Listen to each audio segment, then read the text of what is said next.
Ayan na si mama. Pasok na siya, na-encantadya. So, ayan, nakababa na kami. Excited ka ba, mama? Natutuwa ka ba na tayo? Siyempre. Siyempre. Sorry, nagkakalito sa vlog.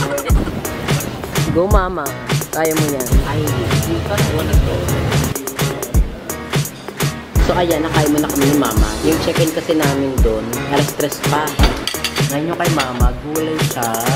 Tapos mo siya ng pasta. Ay, meron kaming juice.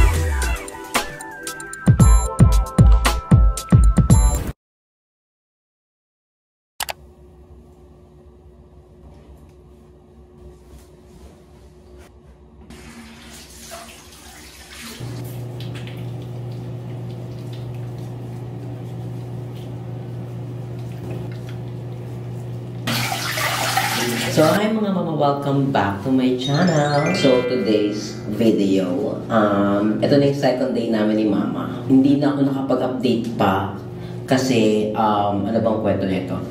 Kasi pag check-in namin, nag-check-in kami ng mga around 2, ganyan. Eh, kami ni mama, pagod na pagod kami and antok na antok. So, hindi na ako nakapag-vlog kasi nga antok na antok kami. Eh, alam niyo naman, di ba, nakarating kami dito sa Boracay ng mga 9 AM. So, ang nangyari, pagkatapos namin mag-breakfast, nasa lobby na lang kami. Kaya na lang kami dun hanggang mag-check-in kami. Pagka-check-in namin, natulog kami. Actually, ako yung pinaka natulog. Kinagabihan, nag-dinner lang kami ni mama. Wala rin akong gana mag-vlog nun. Nag-dinner lang kami ni mama and then balik dito sa room. Then, edit ako ng vlog. Then, upload. Then, mamaya may vlog tayo. Hindi ko ba alam, pero kapag umaalis talaga ako, first day yung pinaka hindi ko bet. Kasi, parang pagod na pagod ka. Kasi, pagod ka sa biyahe. Tapos, wala pa akong tulog nun.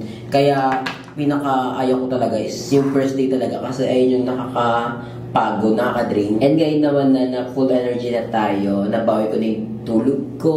Nakapagpahinga na ako. And natapos ko na yung vlog na dapat i-upload ko ngayon. And update lang yung ating namumula dito dahil sa retro. Gumaling na siya dahil dito sa Elica. Marami sila nagtatanong kung ano to. Para to sa pamamaga, yung kati-kati, ganyan. So, onti lang nilalagay ko.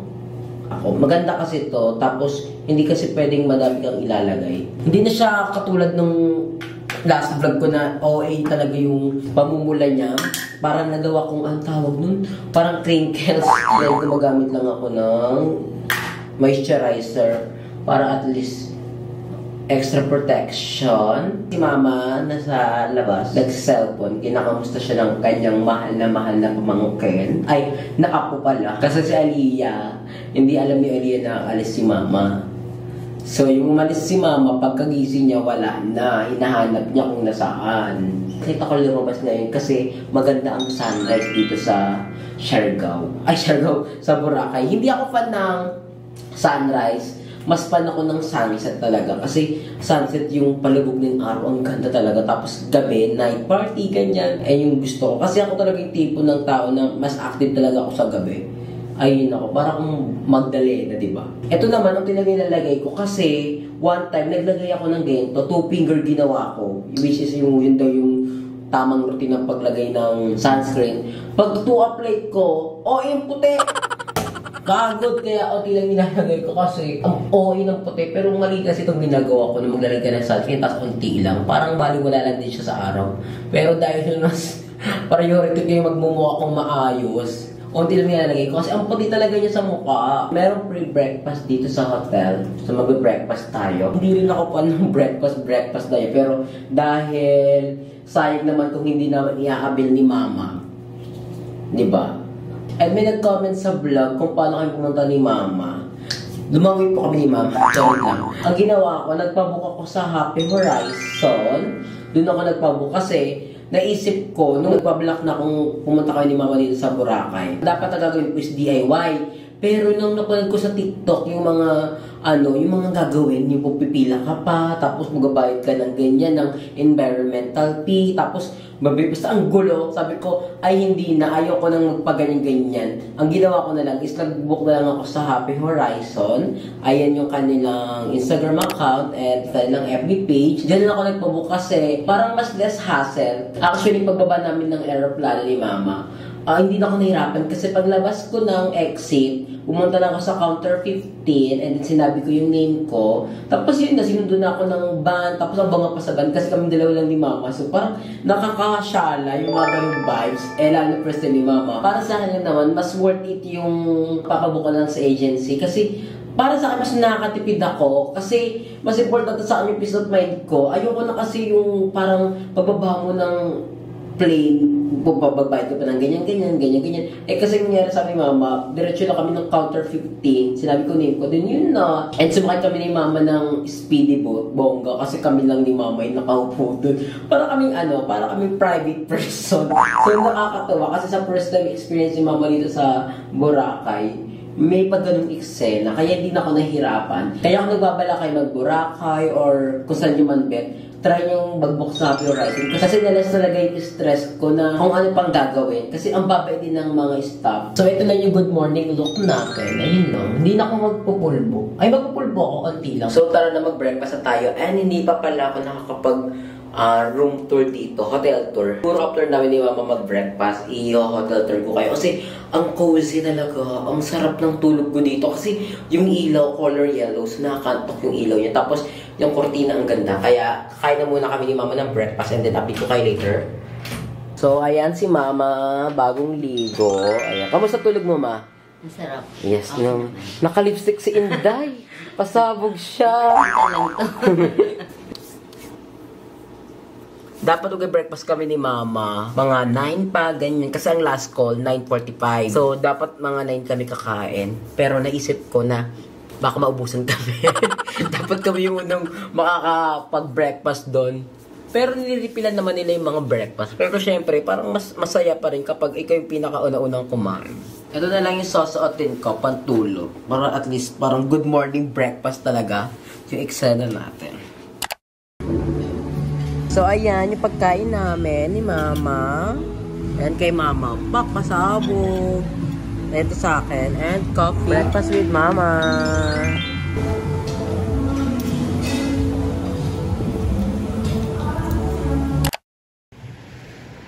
Sorry ni Inday.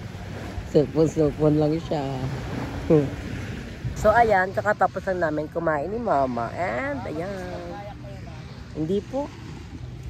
Katapos lang namin kumain and tumambay muna kami dito sa may Front Beach. Front Beach pa to? Front Beach. Beach Front. Ayan si Mama. Maganda ba dito, Ma? Maliwanag, no? O, ayan si Mother. Nagsasalita na siya. Hindi na siya pipe. Ang ganda ng Boracay. Sobrang, tag-aliwalas siya compare sa naspunta namin dito. And grabe, ang liwanag. Buti naman talaga hindi umuulan ngayon. By the way, masarap yung breakfast. Na-enjoy ko siya. Ang sarap ng kanin. Tapos may sitaw, adobong sitaw. Ang sarap ng adobong sitaw. Gusto ko pa sana kumain. Kaso lang, hindi na pwede. Kasi, syempre, alam niyo naman, kahit papaano, nagda-diet tayo. Nag-iwas tayo sa mga pagkain ng madami. And kasi mamaya, kakain pa naman kami. So, ayokong mabonggang busog ngayon. Lalo na't maaga pa. Pero ang sarap ng adobong sitaw. Favorite ko yung adobong sitaw. Anything na may tuyo. Kasi, tayo lagi tayong tinutuyo. Isa pa. Kaya na. No. Ayun o. Naka-lipstick pa at may gold. Give natin kay Mama yan. So, ayan. Tapos na kami ni Mama mag-breakfast. And then, nakaligo na din ako and si Mama.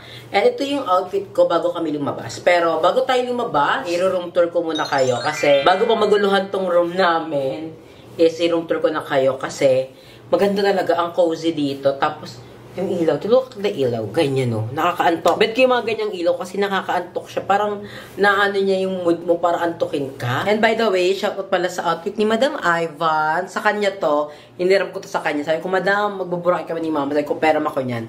Then pumayag naman ang bakla. Sabi ko, ipahiram mo na sa kanya kasi hindi ang bagay sa'yo. Chat, ang ganda, look at this. Tignan nyo oh. Sena niya, oh, diba? Ang ganda oh. Ganyan-ganyan tayo. Wala lang akong shape kasi may tiyan tayo eh. Pero tignan nyo, feel ko pag sumexy tayo, mas bongga pa to. So wag natin patagalin kasi magbe-merienda pa kami ni Mama. At si Mama nasa labas, nag-aantay sa akin. So pagpasok mo ng room, wait lang, sa labas tayo magsimula. Pagpasok mo ng room, may ganito, ayan. Merong please do not disturb and then sa kabilang side naman, eto, please make up room. Ayun yung parang lilinisin nila yung room mo. Kaya lagi nakaganyan para At least hindi kami maistorbo ni mama pag natutulog kami. And ang bongga, may kento sila. Upok, pasabong, ganyan na, pang mayaman. Isarado natin ang pintuan. Pagpasok mo ng room, may bubugad na ganito. Ito yung parang closet area. Diyan mo nilalagay yung mga damit. Ito nakalagay yung maleta ko and yung mga labahan ko. Yan, dyan, di ba? Ang dami na agad. And nakasabay dito yung aking tuwalya and ang aking sports bra pag natutulog ako. Sa kabilang side naman, yung CR. Ayan, tignan mo. Look, pasabog pang OOTD. Ang ganda. I love this place. Dito naman nakalagay yung mga panglinis namin ng katawan. Yung aking... Ang tawag dito? Facial wash, toothpaste, toothbrush, shampoo, conditioner, dyan nakalagay. Sa side naman na to, andito yung ating blower. Perfect. I love it kasi mabubok natin. And meron tayong thermos dito. Dito kami ni mama nagpapainit kasi dito lang merong saksakan. And I love this kasi meron silang bidet. Ayun ang perfect. O, 10 out of 10. Pag naglalabat-ibat tayo, ayan. Perfect. Wait lang, nakaharang yung pintuan. Ito naman yung shower area. Ayan, dito kami naligo ni mama. Ang bongga kasi, favorite ni mama dito maligo kasi pwedeng mainit, pwedeng malamig. Kasi si mama gusto ni mama ng mainit. Then, ito yung aming sabon sa katawan. Wala naman masyadong importante sa CR kasi kung ano makikita nyo, may ernahan, may anuhan ng mukha, toothbrush, tapos paliguan, yun lang naman. And I love this place kasi may blower sila. Ako kasi mahababok ko. So, gusto ko talaga, pagkatapos ko maligo, nagbo-blower ako. Ayoko yung pinapatayo ko sa hangin kasi parang nagkakaroon ako ng dandruff. Ang kati sa ulo kapag gusto mo siyang pinapatuyo. So, labas naman tayo. And by the way, meron sila dito dalawang tsinelas. Ayan, nasusuot namin ni mama dito sa kwarto. And dito naman yung area kung saan nakalagay yung aking mga abubot. Wait lang, buksan ko ng ilaw. Ayan. Meron din tubigan. Bumili kami ni mama ng Wilkins kasi dito wala silang tubig. Ayan, may ganyan lang. Bumili kami ni mama. And marami na kami na inom. Meron din silang coffee. Pero hindi kami ni mama nagaganyan kasi bumili kami ni mama ng sarili naming kape. Ito naman yung maleta ni mama. Si mama ang ayos talaga. Oh, ganyan si mama. Maayos. Nanay na nanay talaga. At ayan, bag ni mama na pinahiram ni ate or bigay ata. And meron silang ganito. Anong loob nito? Ay, kala ko may ano eh, wala lang pala. Tapos pagkabukas ko na may tao. Ay, katakot, OMG. And the star of the show. Ayan, dito kami ni mama natutulog. Ayan, dito si mama nakahiga. And doon ako naghihiga. So, ang sarap.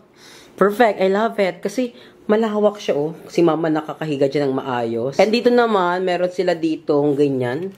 May papel-papel ang Golden Phoenix. Ayan, I love it. Diyan kami nag-i-stay. Meron silang tatlong remote. Ito yung sa aircon, ito yung sa TV, pero hindi siya gumagana. Hindi ko alam kung bakit. Or, hindi lang kami marunong ni mama gumamit. Yung laptop tikeri, dinala ko siya kasi dyan ako naglalagay ng ads kapag nag-upload ako sa YouTube. And dito naman yung side, kung saan ako lagi umuupo, pag nag-e-edit, nagre-relax, dyan yan. And ito yung bag ko. Favorite ko talaga to. Dahil kay Limul, kaya nagkaroon ako ng ganitong bag kasi may ganito siya. Tapos sabi ko, gusto ko din ng ganyan. Sinabi niya sa gusto niya nabili. So, bumili din ako sa Miniso yan. And I don't know kung meron pa sa Miniso yan or wala na. Alam ko marami nagtatanong sa inyo kung magkano yung nagastos ko dito sa Boracay trip namin ni mama. As of now, hindi ko pa siya masasabi kasi nag-i-stay pa kami ni mama dito. So, hindi ko pa alam kung magkano natin ng gastos namin. Kapag nakauwi na kami ng Manila, i-vlog ko yan kung magkano yung nagastos namin. And personally, mas gusto ko talaga yung gantong eksena, yung nag-book na lang kami. Kasi hindi na kami nahirapan sa pag-book ng hotel, sa pag-book ng island tour, tapos sa pag-book ng flight. Kasi mismo yung Happy Horizon na yung nag-asikaso lahat ng mga gagawin. Kaya thankful ako kasi may gantong mga eksena, mas nakakatipid. And at the same time, mas ano siya, tawag nito, mas nakakalis ng stress. Kasi pag nag-DIY ka, parang nakakapagod. Ikaw lahat mag-asikaso ng hotel booking, tapos mag-ano ka pa ng island hopping, tapos yung magandang flight. Kaya mas maganda din yung nagpabook na ako sa Happy Horizon. Kaya once again, kung magbabalak kayo pumunta sa Boracay, mas magandang mag-book na lang kayo sa Happy Horizon kasi ang babait ng staff, ang accommodating nila, and at the same time, alam mo yun, hindi na talaga ako na-stress sa kung ano mangyayari sa amin ni mama dito sa Boracay. As you can see, meron tayong coffee dito. I love coffee talaga. Ito sa Cafe del Sol, dito ko lang bibili dati ng coffee. Yung first time ko mag-Boracay kasama si Andrew at Gold. And ang bongga kasi meron ditong Don Macchiatos, 39 pesos lang. So, nakatipid ako. Dalawa agad yung binili ko kasi nga, 39 pesos lang. And, ubus na siya. Isang inuman lang yan. Dalawang kape na yan. Then, may kape ako dito. Tinimplan ako ni Mama. Ang sweet ni Mama. Meron din silang telephone, chururut. Dito nakalagay yung aking headphone, power bank kasi may saksakan dito. Ayan, may saksakan dyan. Ewan ko ba, pero pa nag-hotel ako, ang unang-unang hinahanap ko yung saksakan. Saka talaga yung pinakaunang hanapin mo kasi doon ka mag-charge mo yung phone mo, diba? Kaya, buti na lang, sa higaan namin ni Mama, merong saksakan kung saan pwede kayo mag-charge. Ang bongga kasi meron silang aircon. Yung aircon na yan, hindi yung budol-budol. Ang lamig yan, in all fairness, mga mom. Pero, hanggang 17 lang siya. Pero di ba hanggang 16 niya? Pero okay na rin yung 17 degrees kasi sobrang lamig. Natutuwa nga ako kasi si Mama nang natutulog siya, humihilik. Tapos sabi ko, first time ko narinig si Mama humihilik. Pero hilik naman ni Mama, hindi malakas. Yung OA, yung parang nakakatakot na, yung nakakahitrain tunog. Yung hilik na parang pagod. Tapos masarap yung tulog. Ganun yung hilik na gusto ko kasi hindi naman ako hilikin. Pero pag may mga times na humilik ako, yun yung time na pagod ako. Tapos pagising ko, masarap yung gising ko kasi ewan ko ba, parang feel ko may ano din may amats din talaga yung paghilik talaga eh. And dito naman, meron tayo ditong cortina. Reveal yourself! Turu! Ayan, meron ditong ganyan. Ayan, may ganyan sa bintana namin. May ganyan. Oh. Hindi ka alam kung sino tao dyan, pero parang part pa naman ato ng Happy Horizon. At umuulan! Umuulan nga, Mama! OMG! Nagbabalak pa naman kami ni Mama mag-merienda sa labas. Umuulan. So baka na lang ang gawin namin ni Mama na ito. Patilain na lang yung ulan. Tapos doon na kayo mag-merienda. Pero hindi mo siya malakas. Parang okay lang naman. Nakakaloka. Umulan. So yun lang yung room tour natin. And by the way, meron palang TV dyan. Pero hindi nga namin nagagamit yan ni Mama. Hindi ko alam. Feel ko nagagamit naman siya. Sadyang hindi lang namin alam kung paano siya gagamitin. Ganon, yung eksena. So, our dinner. Bulalo. Ay, hindi. Sinigang palayan.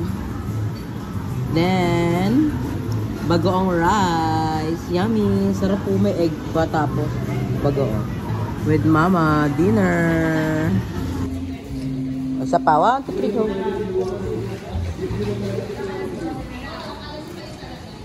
Malalim.